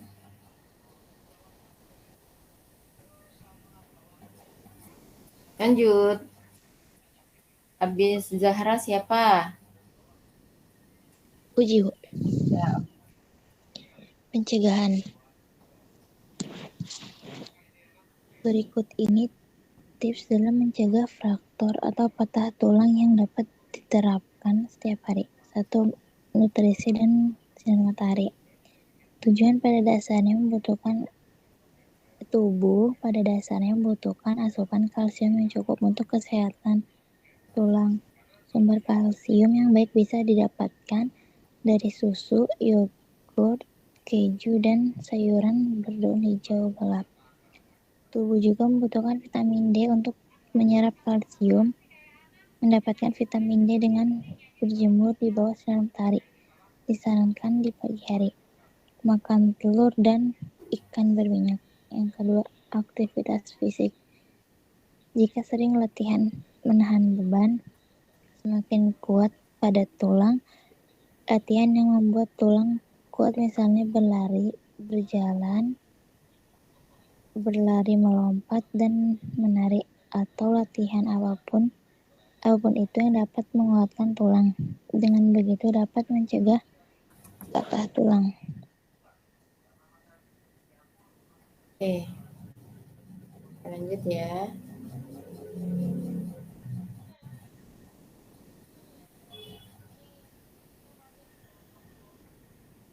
Sarah.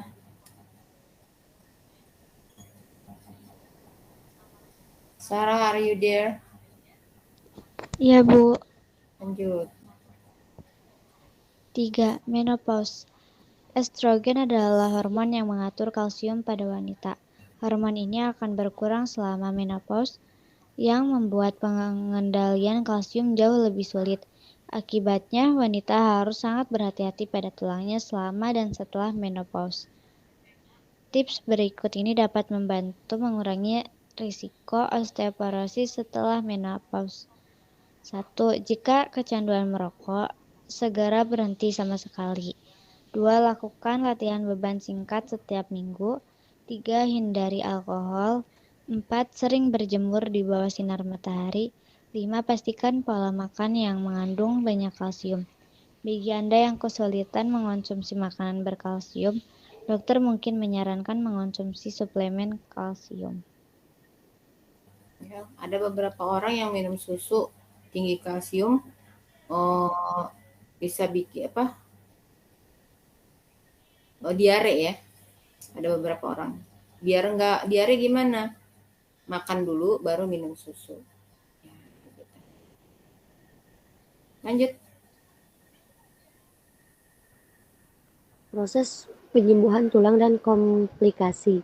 1. Fase hepatoma. Pembuluh darah robek dan terbentuk hematoma di sekitar dan di dalam fraktur. Kedua, fase inflamasi dan proliferasi seluler. Dalam 8 jam setelah fraktur terdapat reaksi radang akut disertai proliferasi sel di bawah periosteum dan di dalam saluran medula yang tertembus. Ketiga, fase pembentukan kalus terjadi pada 4 minggu setelah cedera fraktur. Yang keempat, fase konsolidasi anyaman tulang berubah menjadi tulang lameral dalam beberapa bulan. Dan yang kelima, fase remodeling. Komplikasi fraktur, deformitas. Deformitas itu kelainan bentuk ya. Jadi kalau orang fraktur itu datangnya ke dokter, ahli tulang, dia sembuhnya bisa seperti semula, bagus. Tapi kalau yang kepatah tulang, itu resiko deformitas. Jadi tidak seperti kaki semula ya. Tidak seperti tulang yang awal. Ini gambarannya proses penyembuhan fraktur. Pertama hematoma. Kemudian ada apa tuh? Yang kedua inflamasi sama proliferasi. Inflamasi sama proliferasi. Inflamasi itu peradangan ya nih. Pembuluh darahnya mulai meningkat, aliran-aliran darah semuanya masuk ke situ, ada bengkak. Kemudian penumbuhan tulang, ada kalus, mulai ada timbul nih, tulang-tulang kasar timbul. Kemudian yang terakhir remodeling. Tulang-tulang yang udah mulai tumbuh ini saling mengisi kekosongannya, kemudian mengikuti pertumbuhan tulang yang sebelumnya. Namanya remodeling ya, kembali ke model asalnya. Itu kalau ke dokter ya, tapi kalau nggak ke dokter suka-suka dia aja tumbuhnya kemana. Kalau ke dokter kan dia dipastiin ini dijaga supaya dia nggak pertumbuhannya melebar ke kiri atau ke kanan, atau bengkok ke depan atau bengkok ke belakang. Yang suka kita lihat, pernah kita saksikan kan ada, kalau di jalan-jalan ada yang kayak gitu ya. Tapi kalau untuk fraktur yang namanya fraktur udah serpihan itu udah susah ya, palingan diganti dengan besi ya, udah nggak bisa lagi dibikin tulangnya itu dibikin biar tumbuh sempurna, itu udah nggak bisa lagi. Biasa kalau udah frakturnya hancur remuk udah diganti dengan besi ya. Untuk diagnosanya apa nih masalah keperawatannya?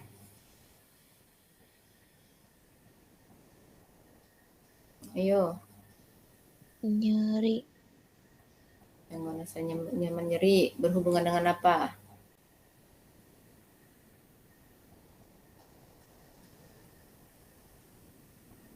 Infeksi pada tulang bukan, Bu? Kan dia baru fraktur belum infeksi. Nyeri berhubungan dengan terputusnya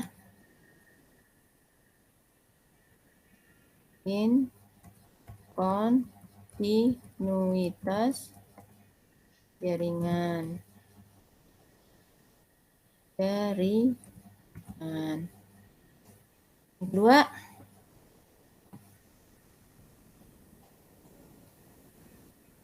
Gangguan aktivitas fisik.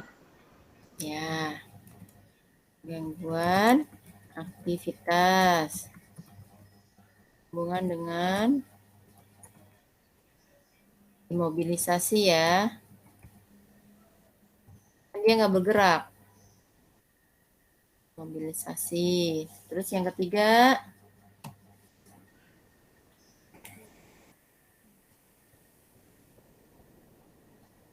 Gangguan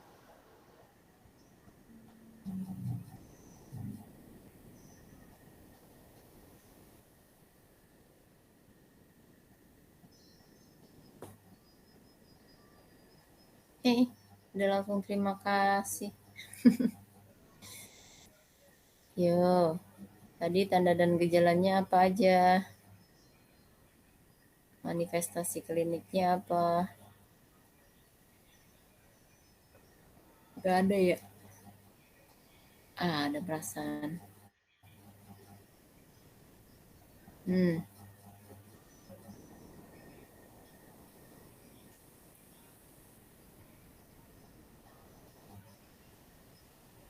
Gangguan body image ya. Karena terlihat ada kelainan bentuk terlihat di area cedera atau berat badannya menyusut. Ya. Kalau pada proktor impact ya tadi ya. Nih, proktor ini ya compression bisa menyebabkan penurunan tinggi badan. Jadi ada gangguan body image. Body image berhubungan dengan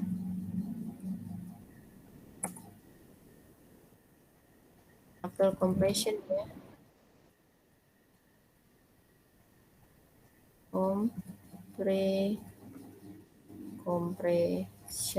Compression begini apa compression gini ya.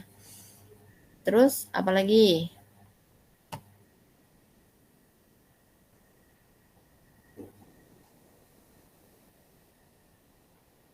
Risiko terjadi bisa sampai pingsan.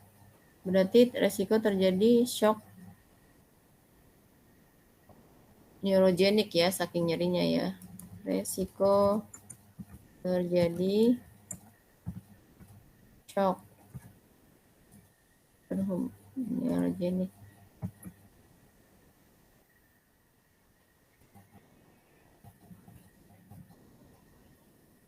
Berhubungan dengan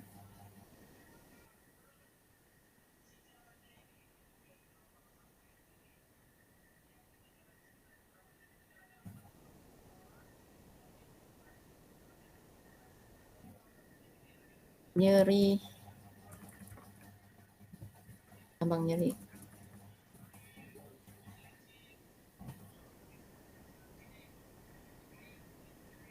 Terus apa lagi?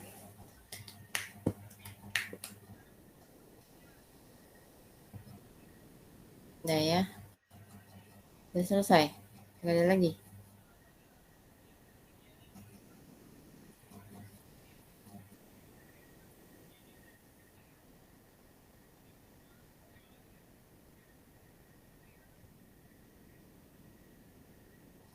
Sementara itu aja ya. Yang lain-lainnya berarti tergantung dari kondisi di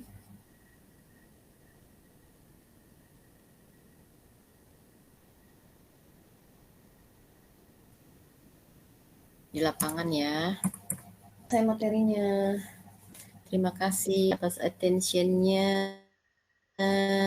Semoga menjadi ilmu yang bermanfaat ya. Dan menjadi ilmu yang barokah. Alhamdulillahillazi binikmatillahi tatimus shalihat. Walhamdulillahi rabbil alamin. Assalamualaikum warahmatullahi wabarakatuh. Ibu pamit ya anak-anak ya.